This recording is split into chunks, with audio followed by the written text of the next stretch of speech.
Kindly turn with me to 3 portions of the scripture and patiently read through these passages. దయచేసి నాతో కూడా కలిసి 3 లేఖన భాగములను ఓపికతో చదవవలసిందిగా మనవి చేస్తున్నాను. The first one is from the book of Numbers. మొదటి భాగం సంఖ్యాకాండం.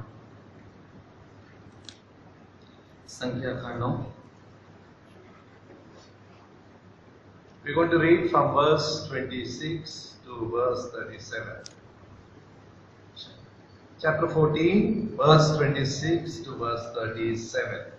14వ అధ్యాయంలోని 26 నుండి 37 వరకు ఉన్నటువంటి లేఖన భాగాన్ని చదువుకుందాం.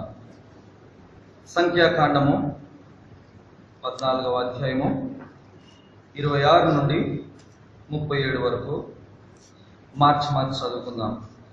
మరియు యెహోవా మోషే అహరోనులకు ఇలాగ సెలవిచ్చెను.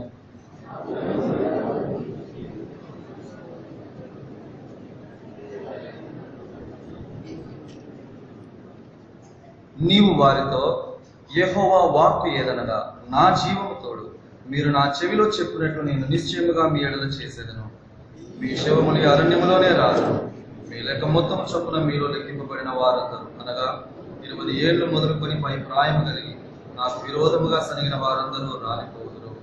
యెఫున్నె కుమారుడైన కాలేబును నూను కుమారుడైన యెహోషువయు తప్ప మిమ్మును నివసింపజేయుదునని నేను ప్రమాణం చేసిన దేశమందు మీలో ఎవరినో ప్రవేశింపరు, ఇది నిశ్చయము.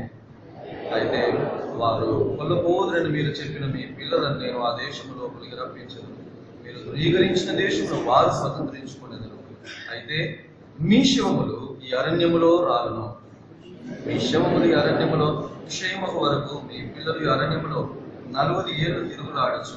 మీ వ్యభిచార శిక్షను వదిలించెదరు.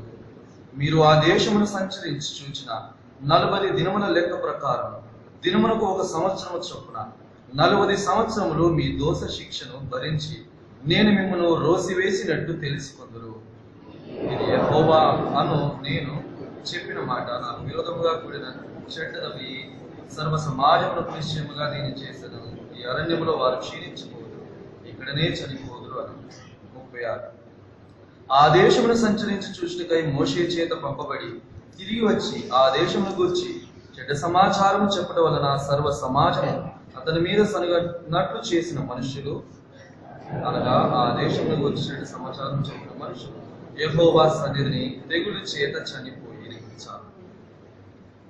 Second portion, Hebrews chapter 3.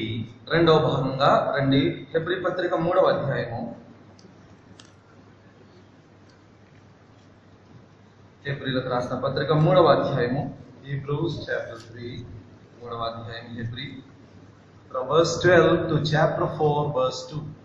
12వ వచనం నుండి 4వ అధ్యాయం 2వ వచనం వరకు మనం చదువుకుందాం. హెబ్రీ పత్రిక 3వ అధ్యాయము 12వ వచనం మొదలుకొని 4వ అధ్యాయం 2వ వచనం వరకు మార్చి సహోదరులారా, జీవం గల దేవుని విడిచిపోవునట్టి విశ్వాసం లేని దుష్ట హృదయం మీలో ఎవని అందైనను ఒకవేళ ఉండునేమో అని జాగ్రత్తగా చూచుకొనుడి.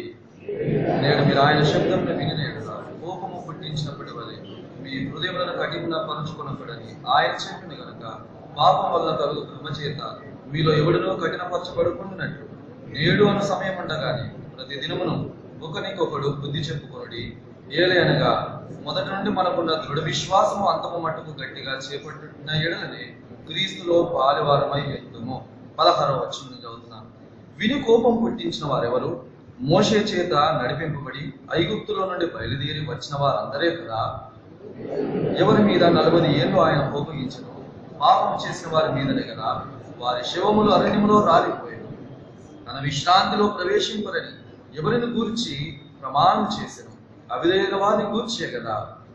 కాగా విశ్వాసం చేతనే వారు ప్రవేశింపలేకపోయిరని గ్రహించుచున్నాం. 4వ అధ్యాయం 1వ వచనం.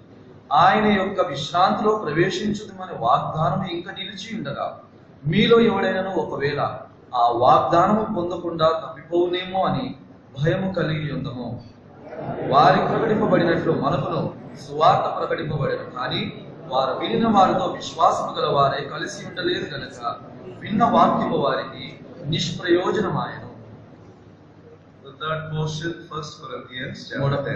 మూడవ భాగంగా కొరింథీ మొదటి పత్రిక 10వ అధ్యాయాన్ని చూడండి.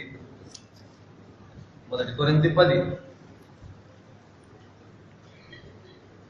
1 Corinthians chapter 10. కొరింథీ మొదటి పత్రిక 10వ అధ్యాయం First 12 verses. మొదటి 12 వచనాలని మార్చి చదువుకుందాం.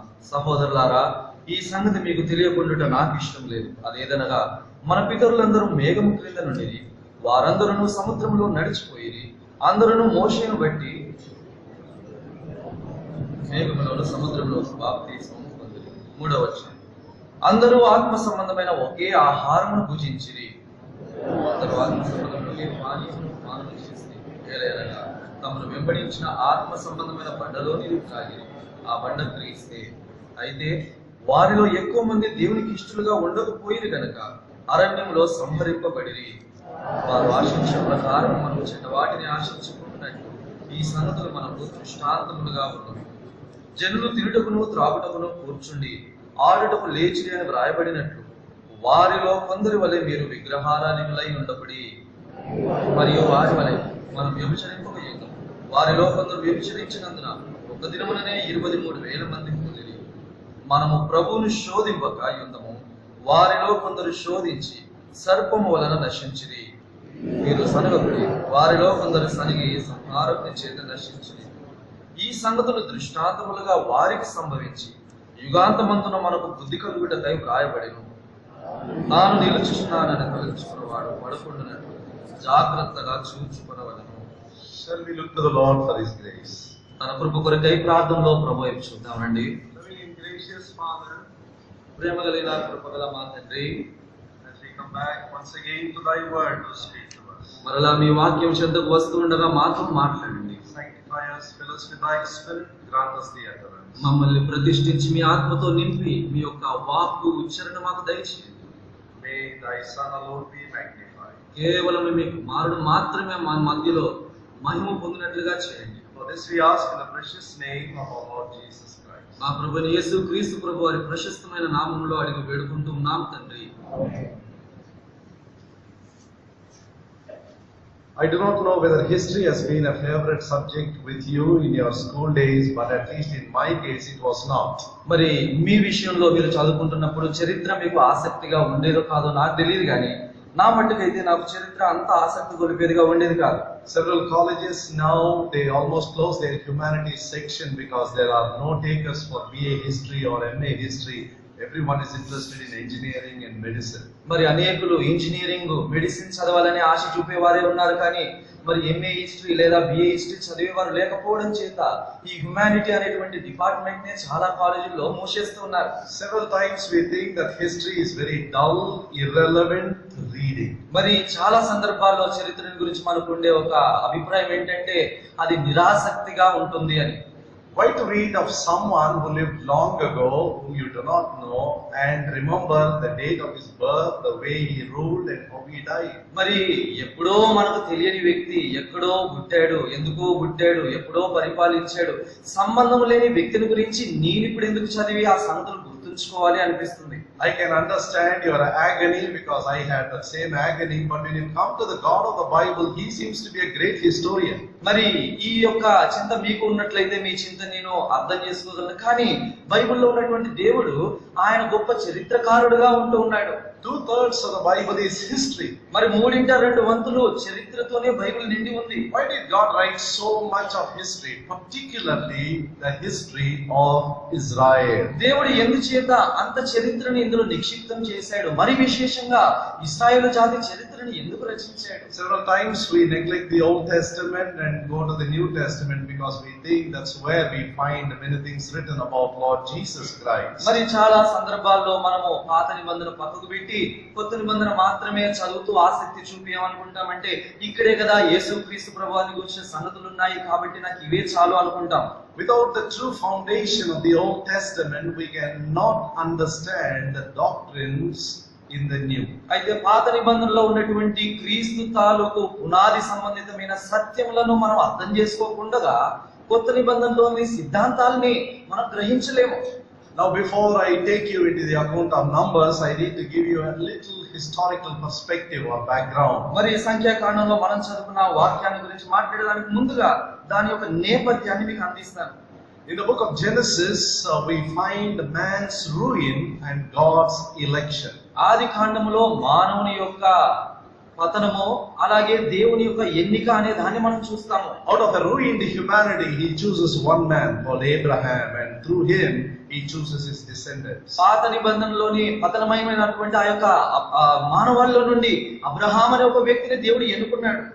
And then when you come to Exodus, we read about man's slavery and God's redemption. అలాగే మరి నిర్గమకాండంకి వచ్చేటప్పటికి మానవాళి యొక్క నిర్బంధమైన స్థితి, బానిసత్వము, దేవుని యొక్క విమోచన. Then when you come to Leviticus, you find about man's failure and God's provision. మరి లేవియా కాండములో మానవుని యొక్క తప్పిపోయే స్థితి, దేవుని యొక్క సమకూర్చే సదుపాయమును గురించి చూస్తాము. And when you come to the fourth book, Numbers, you find man's rebellion and God's chastisement. సంఖ్యాకాండంలో మానవుని యొక్క తిరుగుబాటును అలాగే దేవుని యొక్క దిద్దుబాటును లేదా శిక్షణను మనం చూస్తాము. If you have to capture the spirit of every book, you can reduce it to a single word. So Genesis, election. మరి ఈ యొక్క ప్రతి పుస్తకం యొక్క సారాంశాన్ని మనం గుర్తుపెట్టుకునే దానికి వీలుగా ఒక మాటలో చెప్పాలంటే ఆది కాండములో దేవుని యొక్క ఎన్నిక, in Exodus it is redemption, నిర్గమకాండంలో దేవుని యొక్క విమోచన, in Leviticus it is communion, మరి లేవియా కాండంలో దేవుని యొక్క సంభాషణ లేకపోతే ఆయన యొక్క సమకూర్పు, and in Numbers it is discipline. మరి సంఖ్యాకాండంలో ఆయన యొక్క క్రమశిక్షణను మనం చూస్తాము. Put these words one after the other in their sequential order, and that explains our own Christian spiritual journey. ఈ యొక్క 4 సంగతులను మీరు క్రమబద్ధంగా చూస్తూ ఉన్నట్లయితే వాటి వరుస సంఖ్యలో మరి మనం గమనిస్తాం ఏంటంటే మన సొంత క్రైస్తవ జీవితాన్ని అది క్రమపరుస్తూ దాన్ని సూచిస్తుంది కదా అని. In God's dealings with humanity, with man, we find God dealing in 3 different ways. దేవుడు మానవాళితో తాను మరి వ్యవహరించే శైలిని మనం చూసినట్లయితే మూడంతలుగా అతను మనిషిని సంధిస్తూ ఉన్నాడు. In his goodness he draws the sinner to himself. ఆయన తన యొక్క మంచితనమును బట్టి పాపిని తన చెంతకు ఆకర్షిస్తూ ఉన్నాడు. In his grace he delivers that sinner. ఆయన కృప చేత వారిని విమోచిస్తూ ఉన్నాడు. But in his government he disciplines the saint. ఆయన యొక్క ప్రభుత్వాన్ని అనుసరించి అదే వ్యక్తిని ఆయన క్రమశిక్షణ, ఆయన శిక్షణ చేస్తూ వారిని బుద్ధి చెప్తూ ఉన్నాడు. Often we emphasize the first 2 but fail to realize that God in his government chastises his own children. చాలా సందర్భాల్లో మనము మొదటి 2 సంగతులను కోణములనే గుర్తుంచుకుని మూడవ దానిని దేవుడు తన యొక్క సార్వభౌమ చింత అధికారమును బట్టి బిడ్డలని ఆయన తీర్చిదిద్దుతాడు, శిక్షణ చేస్తాడని మర్చిపోతాం. So I am going to focus upon Numbers very briefly today. కాబట్టి ఈ దినము సంఖ్యాకాండం పైన మనం చాలా క్లుప్తంగా చూసుకుందాం. When exactly did these events happen? ఈ యొక్క సంఘటన ఎప్పుడు జరిగింది? Now turn with me to Exodus, నిర్గమకాండానికి చూడండి దయచేసి, chapter 40 40వ అధ్యాయం and verse 17. 40:17. And it came to pass in the first month, in the second year, on the first day of the month, that the tabernacle was reared up. నిర్గమకాండము 40:17. రెండవ సంవత్సరమున మొదటి నెలలో మొదటి దినమున మందిరము నిలువబెట్టబడెను. You find the Lord making his own people give up the old calendar and they take up a new calendar. మరి దేవుడు తన ప్రజలైన వారిని వారికి ఉన్నటువంటి పాతదైన క్యాలెండర్ ని లేకపోతే కాలమానాన్ని విడిచిపెట్టి కొత్త కాలమానాన్ని ఏర్పరచుకునేలాగా ప్రోత్సహించాడు. Exodus 12, they come to the Passover lamb and they were rescued, and God gives them a new dating. నిర్గమకాండము 12వ అధ్యాయంలో పస్కా బలి పశువు ద్వారా వారిని విడిపించి వారికి ఒక నూతనమైన తారీఖును దేవుడు నిర్దేశించాడు. In other words, he is saying, put aside all the old calendar, the old years that you have spent, they are of no value in my sight. నా దృష్టిలో మీ యొక్క గత చరిత్ర, గత కాలము, వాటి సంఘటన తాలూకు గుర్తులేవి కూడా ముఖ్యమైనవి కాదు, నిష్ప్రయోజనమైనవి, కాబట్టి వాటిని విడిచి మరచిపోండి అని దేవుడు అన్నాడు. This shall be the beginning of your month. అయితే నెలలో ఇది మీకు మొదటిది అంటాడు. What does it mean? అంటే ఏంటి? Till the day of my salvation, the years that I spent in this world are wasted years. నా యొక్క రక్షణ దినానికి ముందుగా నేను గడిపిన సంవత్సరములన్నీ కూడా వృధా చేసినటువంటి కాలమే. It's the day when I came to the cross, got reconciled with the Son, washed with His blood, adopted into His family. A new beginning has taken place. ఏ దినమైతే నేను శిలువ చెంతకు వచ్చి నేను క్రీస్తు ప్రభువారి చెంత ఆయన రక్తంలో కడగబడి నేను శుద్ధి చేయబడతానో, నేను క్షమాపణ పొంది దేవుని యొక్క కుటుంబంలో ఒకటిగా పరిగణించబడుతూ ఉన్నాను. Unless this right beginning is made, what we call regeneration, salvation, second birth, redemption, whatever, unless this takes place, whatever we do has no value. నీ జీవితంలో ఈ సంఘటన జరిగినటువంటి తారీఖు ఒకటి లేకుండా ఉన్నట్లయితే, అంటే రక్షణ, పునర్జన్మ, మరలా జన్మించడము, పశ్చాత్తాపపడము, ఇలాంటి సంఘటనల తాలూకు అనుభవం లేకపోతే జీవితంలో ఏమి జరిగినా కూడా అది విలువలేనిది. My ministry for the Lord, my sacrifices, my contribution has no value. నా యొక్క పరిచర్య, ప్రభు సేవ కొరకు నేను చేసే త్యాగాలు, ఎన్ని చురుకుగా చేసే కార్యకలాపాలన్నీ కూడా లెక్కలోనికి రానివి. But from the moment that I accept Him as my Lord and my Savior, washed by His blood, everything that I do is documented and eventually rewarded. కానీ ఏ క్షణమైతే నేను ఆయనను నా ప్రభుగా రక్షకునిగా స్వీకరించి మారు మనసు పొందుతానో, ఆ తదుపరి ప్రతి క్షణం నేను చేసే ప్రతి సంగతి కూడా అది అక్కడ లెక్కింపబడుతుంది. దాని తాలూకు బహుమానాలు ఉంటవి. After delivering a nation of slaves, ఒక బానిస జాతిని విడిపించిన తర్వాత, exactly 1 year later, సరిగ్గా 1 సంవత్సరం గడిచిన తర్వాత, in that period He takes them through the Red Sea, and then they march through the wilderness. They receive manna, and they see the pillar of cloud, pillar of fire. Then in chapter 25, for the first time, He speaks about God's house. మరి ఆయన వారిని విడిపించిన తర్వాత ఎర్ర సముద్రం గుండా వారిని నడిపించి అరణ్యం గుండా వారిని తోలుకొని వచ్చి మేఘస్తంభము, అగ్నిస్తంభము, మన్నా ఇలాంటి తాలూకు అనుభవాలన్నీ తీసుకెళ్లిన తర్వాత 25వ అధ్యాయంలో తన యొక్క గుడారముల గురించి మాట్లాడతాడు. But did He not speak about God's house while they were in Egypt? వారు ఐగుప్తులో ఉన్ననాడే ఈ యొక్క దేవుని గుడారముల గురించి దేవుడు ఎందుకు మాట్లాడలేదు? He would not, as long as they are in poverty and in bondage. వారు దారిద్ర్యములో, బంధకములో, సంఖ్యలలో ఉన్న నాడు దేవుడు దాని గురించి మాట్లాడలేడు. His concern was how to liberate them, secondly how to enrich them. వారిని ఏ విధంగా విడిపించాలి, ఏ విధంగా వారిని ధనవంతులుగా, పుష్టిగల వారిగా చేయాలనే దానిపైనే దేవుడు తాపత్రయపడుతూ ఉన్నాడు. After doing these two things, ఎప్పుడైతే ఆయన వారిని విడిపించి ధనవంతులుగా, పుష్టిగల వారిగా చేశాడో, now He talks about tabernacle. ఇప్పుడు మాట్లాడతాడు నా యొక్క ప్రత్యక్ష గుడారము అని. Let them make me a sanctuary that I may dwell among them. Exodus chapter 25 and verse 8. నిర్గమాకాండం 25వ అధ్యాయం 8వ వచనం అంటాడు, నేను వారి మధ్యలో నివాసం చేయనట్లు వారు నా కొరకు ఒక గుడారం నిర్మించవలెను. So it took nearly 1 year. కాబట్టి దాదాపుగా 1 సంవత్సరం గడిచింది. So remember this date, first month, first year. కాబట్టి మొదటి నెల, మొదటి సంవత్సరం అనేటువంటి యొక్క సంగతిని మనం గుర్తుంచుకోవాలి. First day, మొదటి దినము. So the tabernacle was reared up. కాబట్టి ఆ యొక్క మందిరము, ప్రత్యక్ష గుడారము నిలవబెట్టబడింది. Now turn with me to Numbers. ఇప్పుడు దయచేసి నాతో కూడా కలిసి సంఖ్యాకాండానికి రండి. Chapter 1. మొదటి అధ్యాయం. Numbers chapter 1. సంఖ్యాకాండం మొదటి అధ్యాయం And verse 1. మొదటి వచనం. And the Lord spake unto Moses in the wilderness of Sinai, in the tabernacle of the congregation, on the first day of the second month, in the second year, after they were come out of the land of Egypt, saying, వారు ఐగుప్తు దేశం నుండి బయలు వెళ్ళిన 2వ సంవత్సరం 2వ నెల మొదటి తేదీని సీనాయి అరణ్యమందల ప్రత్యక్ష గుడారంలో యెహోవా మోషేతో ఇట్లనెను. Exactly 1 month later, now he is beginning to say something. సరిగ్గా ఆ యొక్క మందిరం నిలబెట్టబడిన 1 నెల తర్వాత ఇప్పుడు ఏదో ఒక సంగతి వారితో మాట్లాడుతున్నాడు. Now what happened in the intervening 1 month? ఈ యొక్క నెల మాసంలో ఏం జరిగింది? There the book of Leviticus fits in. ఆ మధ్యలో ఈ లేవియాకాండం అనేది అక్కడ ఉంటూ ఉంది. There he talks about the priestly duties, the Levitical responsibilities, offerings, feasts, everything. బలులు, లేవీయులు, యాజకులు, యాజకత్వము తాలూకు బాధ్యత, నిర్వహించవలసిన తీరు, విధి విధానాలన్నింటినీ కూడా ఈ నెల మాసంలో దేవుడు వివరించాడు. In other words, God was telling them the prescribed way of approaching Him and the prescribed way of worshiping Him. దేవుని మనం ఎలా సమీపించాలి, దేవునిని మనం ఎలా ఆరాధించాలి అనే ఈ విషయాల తాలూకు వివరణ అంతా కూడా ఆ నెల మాసంలో దేవుడు మోషేకి ఇచ్చాడు. Whether it is in the erection of the tabernacle or in the service or worship, they were not left to their own imagination. మరి ఆ యొక్క దేవుని యొక్క ప్రత్యక్ష గుడారాన్ని సమీపించే విషయంలో కావచ్చు, దేవుని యొక్క ఆరాధించే విధానంలో కావచ్చు, వారు తమకు నచ్చినట్టుగా చేసే సంగతే లేదు.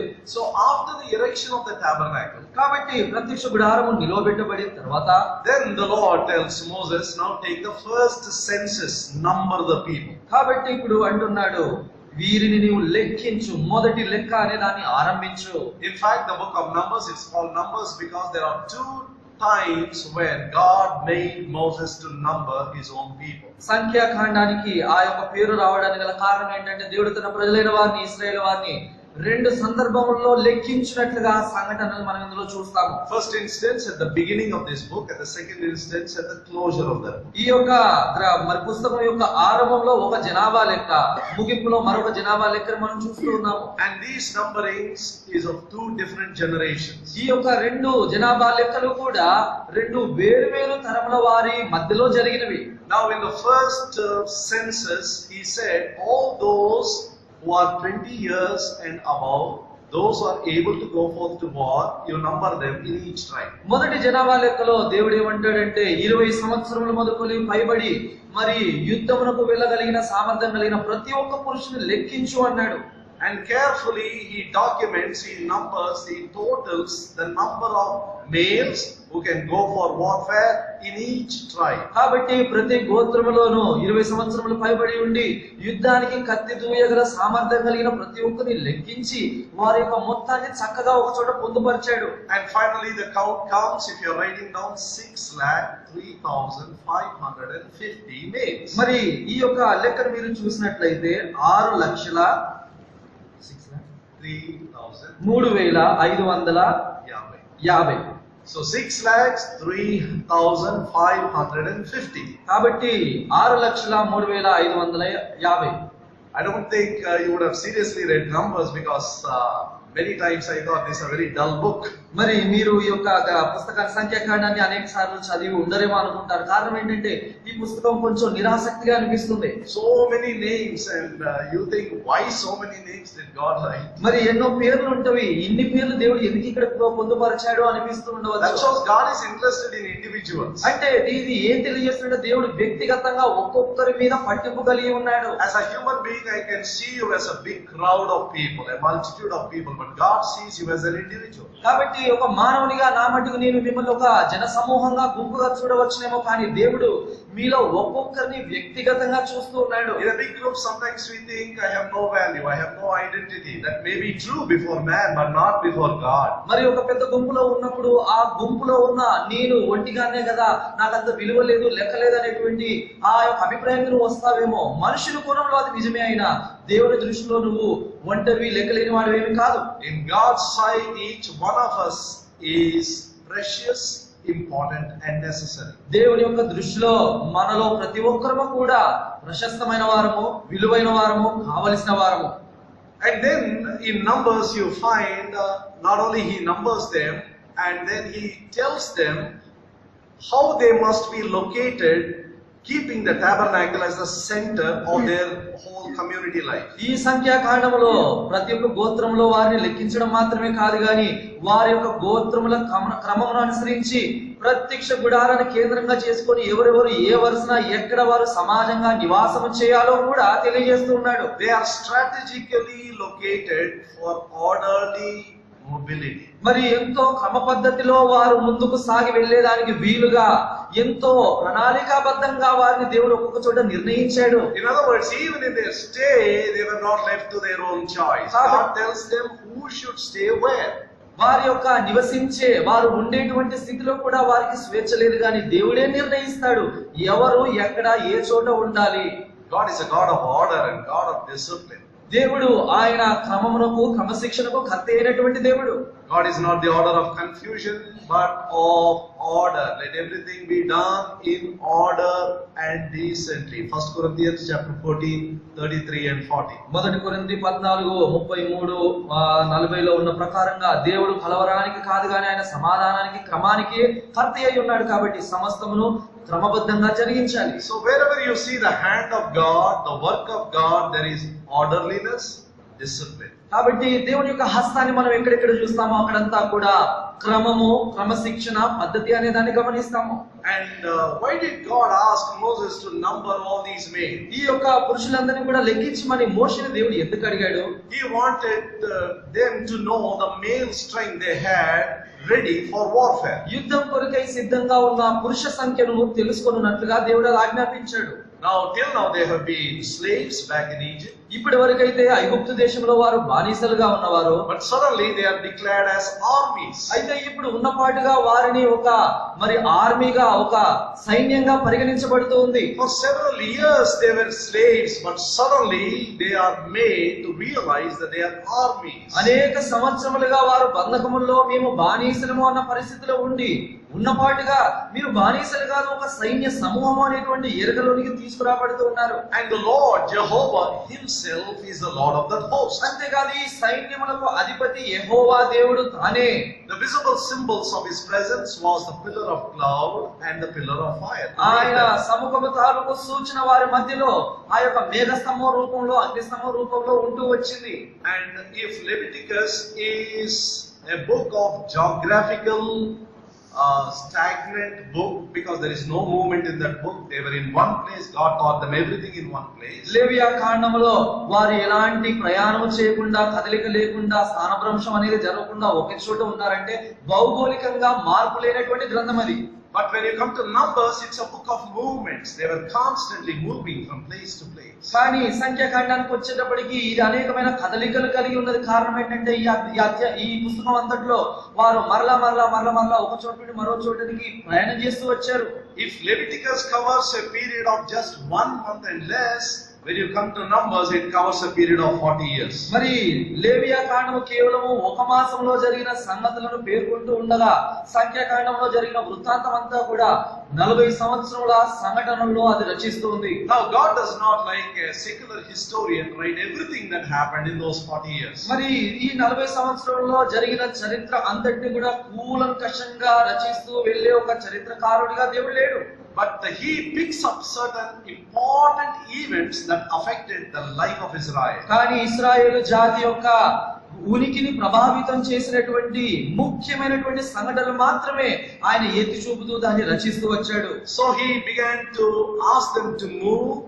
So in camping, in marching, in moving, he was the decider. కాబట్టి వారు ఎప్పుడు అక్కడ నుండి ప్రయాణమై ముందుకు వెళ్ళాలో, ఎప్పుడు ఆగాలో, ఎంతకాలం ఆగాలో ఇవన్నీ కూడా నిర్ణయించేటువంటి వాడుగా దేవుడు తానే ఉంటూ వచ్చాడు. In the divinely appointed stages, they were made to come and stop, then move, then stop, then move, then stop, then move. కాబట్టి దైవికమైన ఏర్పాటును అనుసరించి ఆయన ప్రణాళికలో భాగంగా ఆయన ఏర్పరిచిన చోటనే వారు ఆగుతూ ముందుకు వెళ్తూ వారి ప్రయాణం అంతా జరిగించారు. Everything went off well in the beginning. మరి ఆరంభంలో అంతా కూడా చాలా సజావుగా జరిగింది. They came almost to the last point, last station, and after reaching there they could see Canaan in their eyes. దాదాపుగా వారు ఇక చివరి ప్రయాణం వరకు కూడా మజిలీ వరకు వచ్చారు. వారి కనుచూపు మేరలో కనాను దేశం కనబడుతూ వచ్చింది. How many days did they take to traverse that land? ఆ యొక్క ప్రయాణం అంతా చేసేదానికి ఎంత కాలం పట్టింది? Deuteronomy ద్వితీయోపదేశ కాండం chapter 1. మొదటి అధ్యాయం. Deuteronomy chapter 1 ద్వితీయోపదేశ కాండము మొదటి అధ్యాయం and verse 2. రెండవ వచనం. There are 11 days journey from Horeb by the way of Mount Seir and to Kadesh Barnea.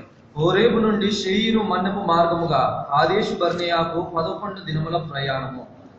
In 11 days they crossed that desert, that wilderness, and safely reached the last station, and now Canaan is in sight. వారు 11 దినముల్లో వారి ప్రయాణమంతా జరిగించి అరణ్యమంతా కూడా ముగించుకొని మరి ఆ యొక్క దరిదాపుల్లోకి వచ్చేశారు.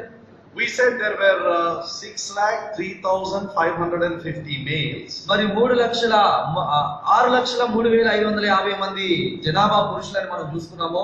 Now that's a special group where they are able to go to war. వీరు యుద్ధానికి సన్నద్ధులైనటువంటి ప్రత్యేకమైన గుంపు వారు. That's not the total number. వారు సంపూర్ణమైన జనాభా కాదు. Because there are women, there are children, there are older people who are not numbered. వీరు కాకుండా తండ్రులు, తల్లులు, పిల్లలు ఎంతో మంది ఉన్నారు ఇంకా. Now if you take the whole count, it will be 2 to 3 million people. మరి వారి జనాభా అంతా కూడా పరిగణిస్తే దాదాపు 20-30 లక్షలు దాటుతుంది. Now all of them nursed a great hope of great future and a great inheritance. వీరందరూ కూడా వారి హృదయాలలో ఒక ఉజ్వలమైన భవిష్యత్తు, చక్కటి మరి ముందు జీవితం ఉండబోతుంది అనేటువంటి ఊహలో, నిరీక్షణలోనే ఉంటూ వచ్చారు. Because that's what Moses said. He simply repeated the words that he had heard from God. మరి దేవుని యొద్ద నుండి విన్నట్టుగా మోషే వారికి అదే సంగతిని చెప్పాడు. I am going to take you to a land of promise, a land flowing with milk and honey. వాగ్దాన దేశంలోనికి, పాలు తేనెలు ప్రవహించు దేశంలోనికి నేను మిమ్మల్ని నడిపిస్తాను అన్నాడు. And for a person who is in bondage, who has been in bitterness, who has been in slavery, that was too good a news. బంధకములో, బానిసత్వంలో ఎంతో చేదైన అనుభవాలను చవి చూసినటువంటి ఒక బ్రతుకుకి ఇలాంటి మాటలు ఎంతో ఆశను, నిరీక్షణను రేకెత్తిస్తాయి కదా. They must have been dreaming, when are we going to step into that land which we can possess and which we can enjoy and all of us can be rich. మేము దానిని స్వాధీనపరుచుకొని దాని యొక్క పుష్టిని అనుభవిస్తూ ధనవంతులు అవునట్లుగా ఎప్పుడెప్పుడు అక్కడికి వెళ్తామా అనేటువంటి ఒక కలలో వారంతా కూడా ఉంటూ వచ్చారు. And the Lord also was very anxious to fulfill his promise. మరి దేవుడు వారికి చేసిన వాగ్దానం నెరవేర్చే విషయంలో దేవుడు కూడా అంతే ఆశతో, తహతతో ఉంటూ వచ్చారు. So at last they have come to Kadesh. కాబట్టి చివరికి వారు కాదేశ్ అనే ప్రాంతానికి వచ్చారు. Very close, land of Moab, Jordan, then Canaan. మరి ఇంకా ఎంతో చేరువలో ఇంకా మోయాబు, ఆ తర్వాత యోర్దాను దాటగానే కనాను దేశం. Then the terrible tragedy struck them down. అక్కడే అతి భయంకరమైన ఒక విషాదకరమైన సంగతి వారిని దెబ్బతీసింది. Firstly, disbelief.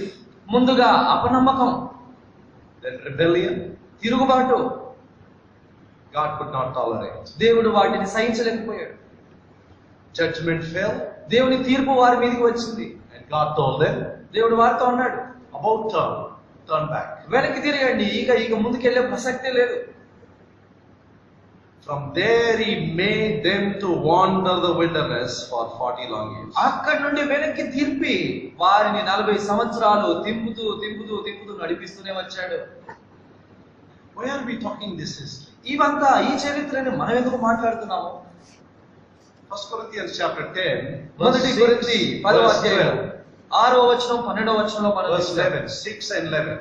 6:11లో మనం చూసాం. All these things happened unto them for examples. ఇవన్నీ కూడా వారికి ఒక దృష్టాంతములుగానే సంభవించాయి అంటాడు.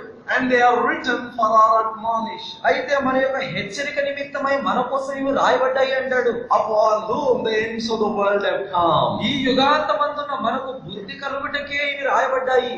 And the word example is from the Greek word tupoi. టుపాయ్ అనేటువంటి ఒక గ్రీకు పదంలో నుండి ఈ యొక్క దృష్టాంతం అనే మాట తీసుకోబడింది. And from the word tupoi you get the word type. ఈ టుపాయ్ అనేటువంటి పదంలో నుండే టైప్ అనేటువంటి ఇంగ్లీష్ పదం వచ్చింది. And the word type means illustration or a foreshadow. Type అంటే దాని లాంటిది, దాని పోలినది అనేటువంటి ఒక సంగతి. Whatever doctrine you find in the New Testament, you find a parallel illustration in the Old Testament. మరి కొత్త నిబంధనలో మనం చూసే ఏ సిద్ధాంతమైనా కూడా దానికి సమాంతరంగా ఇలాంటిదే ఒకటి పాత నిబంధనలో ఉన్నట్లుగా మనం గమనిస్తాము. Now these people started off well. ఇప్పుడు ఈ ప్రజలైతే చాలా చక్కగా ఆరంభించారు. We are not talking about unbelievers. We are not talking about Gentiles. We are not talking about people outside Israel. ఇశ్రాయేలు వారికి వెలుపలగా అన్యజనులుగా అవిశ్వాసులుగా ఉన్న వారి విషయమే మనం మాట్లాడడం లేదు. We are strictly talking about the covenant people. కేవలం నిబంధన ప్రజల గురించి మాత్రమే మనము చాలా గట్టిగా మాట్లాడుతూ ఉన్నాము. What happened to these people? ఏం జరిగింది ప్రజలకి? They left with high hopes, trusting the blood of the Lamb, crossed the Red Sea, entered the wilderness to land in Canaan. మరి ఆ యొక్క కనాను దేశంలో ప్రవేశించాలనేటువంటి ఒక ఆశతో వారు గొర్రెపిల్ల చిందించబడిన రక్తాన్ని నమ్మారు, ఎర్ర సముద్రాన్ని దాటారు, అరణ్యం గుండా ప్రయాణమవుతూ చక్కగా పొలిమేర వరకు వచ్చారు. So what is the lesson that you and I can learn? కాబట్టి నేను నేర్చుకోవలసినటువంటి ఆ యొక్క పాఠం ఏంటి? Failure of Israel to enter the promised land then, and failure of the organized church today to enter the riches of Christ. మరి ఆ దినమున ఇశ్రాయేలు వారు వాగ్దానం చేయబడినప్పటికీ వాగ్దానం చేయబడిన దేశంలో ప్రవేశించలేకపోవడానికి తప్పిపోయారు. అలాగే ఈ దినము క్రీస్తు యొక్క ఐశ్వర్యంలోనికి మనము కూడా ఈ వెళ్ళకుండా ప్రవేశించకుండా తప్పిపోయేటువంటి ఒక సంగతి. A few minutes ago we said this is the blood of the New Testament. మరి కొన్ని క్షణాలకు క్రితమే మనం మాట్లాడాము ఇది నిబంధన రక్తం కదా అని. By taking part in the bread and the cup, we proclaimed that we are a covenant people. మనము నిబంధన ప్రజలము అనే దాన్ని గుర్తు చేసుకుంటూ ఆ యొక్క రొట్టెలో పాలు పొంది ఆ యొక్క పాత్రలో మనం పాలు పొందేము. As they were a covenant people, we too are a covenant people. వారు నిబంధన ప్రజలైతే మనము కూడా నిబంధన మా ప్రజలమే. If they were chosen for Canaan, we were chosen for Christ. వారు కనాను నిమిత్తమై ఏర్పాటు చేయబడ్డ వారమైతే మనము క్రీస్తు నిమిత్తము ఎన్నుకోబడ్డ వారము. If Canaan is the land of promise, land flowing with milk and honey, Christ is the land of promise and the land flowing with the milk and honey. మరి వారి నిమిత్తము కనాను వాగ్దానం చేయబడినదై పాలు తేనెలు ప్రవహించే ఒక చక్కని దేశంగా ఉంటూ ఉన్నట్లయితే మన నిమిత్తము క్రీస్తు వాగ్దానం చేయబడిన వాడు పాలు తేనెలు ప్రవహించే సర్వ ఐశ్వర్యము కలిగిన వాడు. What is the biggest lesson that we learn from history? అయితే చరిత్ర నుండి మనం నేర్చుకునే అతి పెద్ద గుణపాఠం ఏంటి? A great historian said, ఒక గొప్ప చరిత్రకారుడు అన్నాడు, the biggest lesson that we learn from history is that we don't learn anything from history. మరి చరిత్ర నుండి మనం నేర్చుకోదగిన ఒక పెద్ద పాఠం ఏంటంటే దాంట్లో నుండి ఏమి నేర్చుకోకుండా అంటే దానిని అనుసరించకుండా ఉండడమే.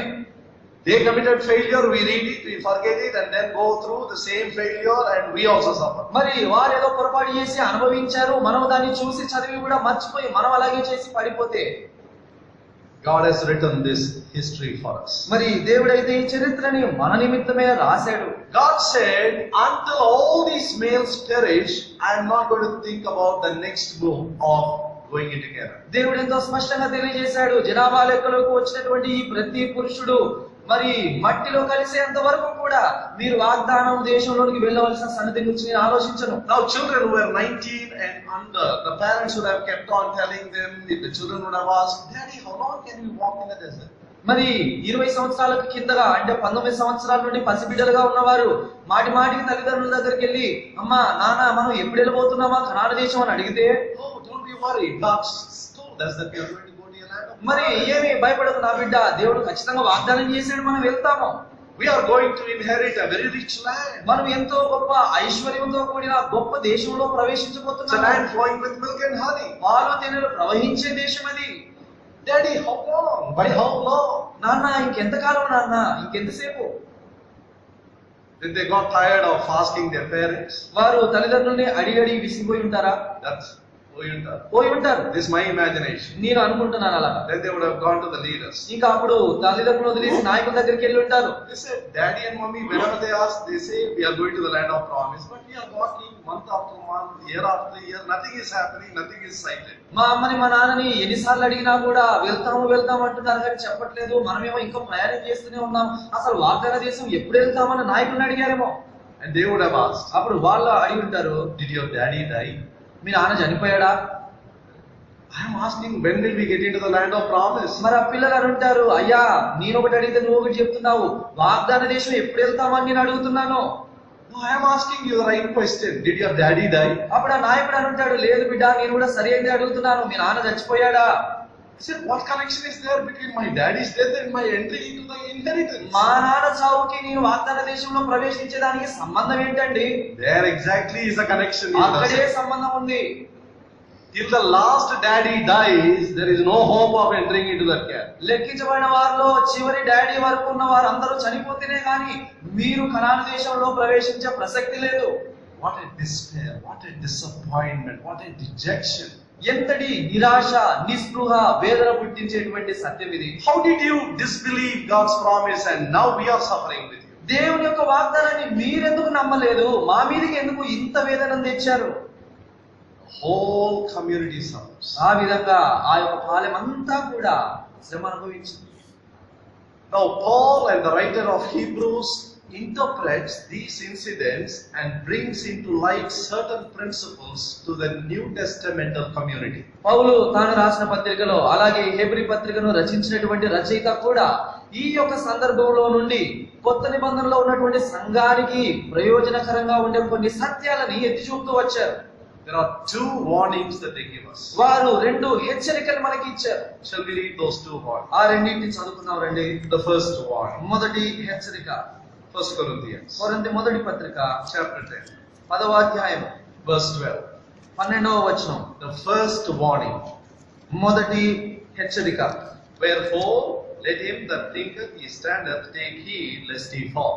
తాను నిలుచుచున్నానని తలంచుకున్నవాడు పడకుండానట్లు జాగ్రత్తగా చూచుకునవలెను. Second warning. రెండవ హెచ్చరిక Hebrews chapter 3 Hebrew 3 and verse 12. 12వ వచనం. Hebrews chapter 3 and verse 12. Hebrew 3:12.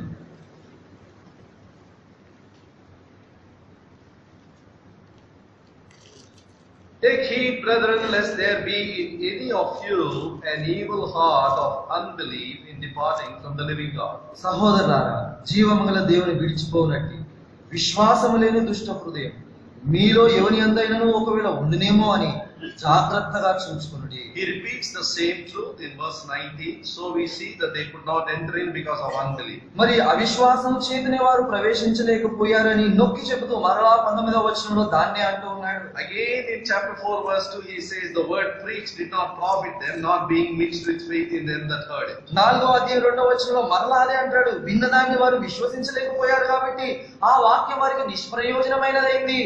Now look at these two specific warnings that the writers give us in the New Testament. కొత్త నిబంధన కాలంలో ఉన్న మనకి ఈ ఇద్దరు రచయితలు ఇచ్చినటువంటి రెండు హెచ్చరికలను చూడండి. They are trying to interpret the Old Testament history and make it relevant for you and for me. పాత నిబంధన కాలంలో నుండి చరిత్రను తీసుకొని దాన్ని మనకు అనుగుణంగా మనకు సరిపోయే హెచ్చరికలను ఇస్తూ ఉన్నారు. They are types, they are illustrations, they are foreshadows of what could happen to you and me now. మనకు ఎలాంటి నష్టము జరగవచ్చునో తెలియజేసేటువంటి దృష్టాంతంగా, ఉదాహరణలుగా, పోలికలుగా వారు ఉంటూ ఉన్నారు. The first warning, 1 Corinthians 10:12. మొదటి హెచ్చరిక 10వ అధ్యాయం 12వ వచనం మొదటి కొరింథీ. And the second warning, Hebrews chapter 3 verse 12. రెండవ హెచ్చరిక Hebrew 3:12. Now what is the first warning? మొదటి హెచ్చరిక ఏంటి? Presumption, assumption that everything is okay with me. అంతా కూడా సజావుగానే ఉంది, చక్కగానే ఉంది అనేసి మనకు మనమే భ్రమలో ఊహించుకుంటూ గుడ్డి నమ్మకంలో ఉండడం. That's the start of any man's fall. ఏ మనిషి అయినా పతనమైపోతున్నాడు అంటే వారి యొక్క ఆరంభం ఇక్కడి నుండే. Forgive me when I am standing on an elevated platform and asking you a question. I am not asking you, I am asking myself. By asking aloud, I am making you to join with me to ask that question. ఇలాంటి ఒక వేదిక మీద ఉండి మిమ్మల్ని ఒక ప్రశ్న వేసినందుకు క్షమించాలి. ఈ ప్రశ్న మీకు కాదు కానీ మీకు వేసే క్రమంలో నాకు నేనే వేసుకుంటున్నాను ఈ ప్రశ్న. Are you sure if the end comes tonight, you will go to heaven? ఈ రాత్రే మరి కాలం యొక్క ముగింపు అంత్యదినం అనేది వస్తే నీవు పరలోకానికి వెళ్తావనే నిశ్చయత నీకుందా? I'm not asking in a judgmental attitude. నిన్నేదో తీర్పు తీర్చే ధోరణిలోనే అడగట్లేదు ఈ ప్రశ్న. I am asking myself, by asking aloud myself, I am making you to think with me. నన్ను నేనే గట్టిగా ప్రశ్న వేసుకుంటూ నాతో కలిసి మీరు కూడా దీని విషయమై తలపోయాలి అని నేను ఆశిస్తున్నాను. Honestly speaking, what is the basis for your faith and assurance that you will get to heaven? యథార్థంగా మరి చూసుకుంటే నువ్వు పరలోకానికి వెళ్తావు అనే ఆ సంగతిని గురించిన విశ్వాసము నిశ్చయత ఎక్కడి నుండి వస్తుంది? What would be the list of things that you would write down and say, these are the basis, this forms the basis for me to believe what I do believe? మరి నేను వెళ్తాను అనే దానికి మరి నిశ్చయతగా ఇదిగో ఈ సంగతులు ఉన్నాయి, వీటిని బట్టి నేను ఖచ్చితంగా వెళ్తానని చెప్పే సంగతులు ఏమైనా ఉన్నాయా? I signed the decision card, I got baptized, I've been coming to this church for so many years, I hear regularly the messages, I contribute my tithe, I take part in the ministry. Are these your foundation? మరి నేను చేయొద్దానండి, పత్రిక తీసుకున్నాను, పేరు రాశాను, ప్రార్థనకు వస్తున్నాను, మందిరానికి వస్తున్నాను, బలలో చేయవేస్తున్నాను, మరి నా యొక్క దశమ భాగాన్ని ఇస్తున్నాను, ఇక్కడికి ఎన్నో సంవత్సరాలుగా వస్తూ ఇక్కడే నేను మరి ఉంటూ పనులు కూడా చేస్తున్నాను, పరిచర్లు ఉన్నాను.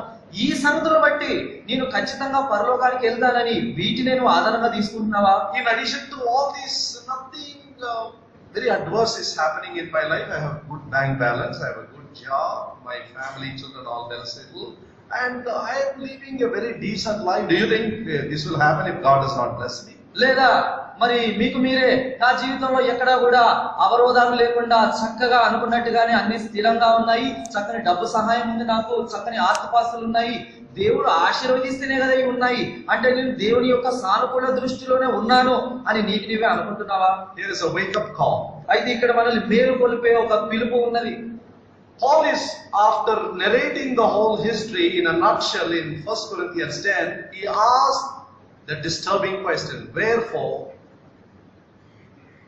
anyone who thinks that he standeth, take heed lest he fall. పాత నిబంధనలోని చరిత్రనంతా కూడా క్లుప్తంగా వారికి 1 కొరింథీ 10వ అధ్యాయంలో వివరించి మరి చివరికి వారిని కలవరపరిచే ఒక మరి మాట మాట్లాడుతూ ఏమంటున్నాడంటే, తాను నిలుచుచున్నానని తలంచుకున్న వాడు పడిపోకుండా జాగ్రత్తగా చూసుకోవాలి. If you would have gone and asked each one of that 6,03,550 people when they were chosen in the first census, what is your hope? Do you think anyone would have said, I have a little doubt that I may or may not enter Canaan? Do you think anyone would have said it?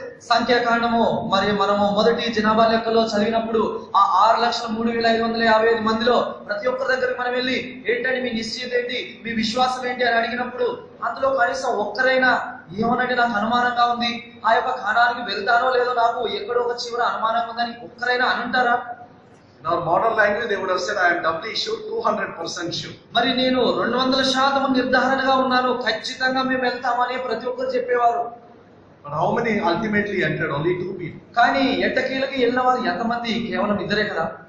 How do you fix the percentage? 2 people out of 6,03,550. ఒకసారి ఈ సంఖ్యలు చూడండి, 6,03,555 మందిలో 2 వెళ్తే ఆ యొక్క నిష్పత్తిని మీరు మరి ఎలా గణిస్తారు? Not even a single one of them would have had in their remotest thoughts that such a thing is a possibility. మరి ఇలాంటి ఒక దుస్థితి జరిగే వీలు సాధ్యత ఉంది అని వారిలో ఏ ఒక్కరు ఏ కోశాన మూలమూలన కూడా ఊహించి ఉండరు. I am trying to wake up my own heart. కాబట్టి నా సొంత హృదయాన్ని మేలు కొలిపే ప్రయత్నం చేస్తున్నా. I don't want to be deceived by the ministry I am doing. I don't want to be deceived that there are so many people appreciating me, but I want to ask the Lord himself, Lord, you give me a certificate. Are you, Lord, where do I stand today? Where do I stand today? I don't want to make a mistake. కాబట్టి నేను చేస్తున్న పరిచర్యను బట్టి కానీ ప్రజలు నన్ను మెచ్చుకుంటూ ఉన్నా నాకున్నటువంటి ఆ యొక్క పేరు ప్రఖ్యాతిని బట్టి కానీ నేను భ్రమించి మోసపోకుండా ఉండనట్లు నాకు నేనే ప్రశ్నించుకుంటూ దేవుని అడుగుతున్నాను, దేవా నేను నిజంగా నిల్చున్నానా? నిల్చుంటే నా నిలబడిన స్థితి ఏది? 2 Timothy 2:19, the Lord knoweth them that are his. 2 Timothy 2:19లో మనం చూస్తూ ఉన్నాము, ప్రభువు తన వారిని ఎరుగును. No other human being can give you an assurance. ఏ మానవుడు కూడా నీకు నిశ్చయతను ప్రసాదించలేడు. No preacher, no full-time worker, no mentor can ever tell you, I have been observing your life, everything has been fine with you. You can be sure, you can be assured that you are getting into. ఏ బోధకుడు, ఏ సేవకుడు, ఏ సంఘ నాయకుడు, ఏ వ్యక్తి కూడా బాబు నీ జీవితాన్ని పరీక్షిస్తున్నాను, నువ్వు చాలా చక్కగా జీవిస్తున్నావు, నువ్వు జీవించే విధానాన్ని బట్టి నేను ఖచ్చితంగా చెప్పగలను, నువ్వు నిలుచున్నావు, నువ్వు వెళ్ళేవాడివే అని వారు రూఢిపరచలేరు. You need to go to God. I need to go to God, and in all humility ask him, Lord, search my heart and tell me what you think of me today. అయితే మన ప్రభు దగ్గరికి వెళ్ళి యథార్థంగా అడగాలి, ప్రభువా ఈ దినం ఈ క్షణం నేను ఎక్కడున్నాను, నేను నిలుచున్నానా అనేటువంటి ప్రశ్న దేవుని అడగాలి. First is presumption. కాబట్టి ముందుగా ఊహించుకోవడం. That's where they fail. వారు అక్కడ ఏదో తప్పిపోయారు. They said everything is fine with us. అంతా చక్కగా ఉంది, మేము బాగానే ఉన్నామని వారు ఊహించుకున్నారు. There is no sign that something bad is going to happen. ఏదో ముందు మరి దుస్థితి జరుగుతుంది అనుకోని కాని సంఘటన జరుగుతుందనే ఆ గుర్తు ఏమాత్రం ఎక్కడ లేదు. Everything is favorable. అంతా చాలా చక్కగా ఉంది. And the second thing, రెండవ సంగతి unbelief. వారి యొక్క అవిశ్వాసం.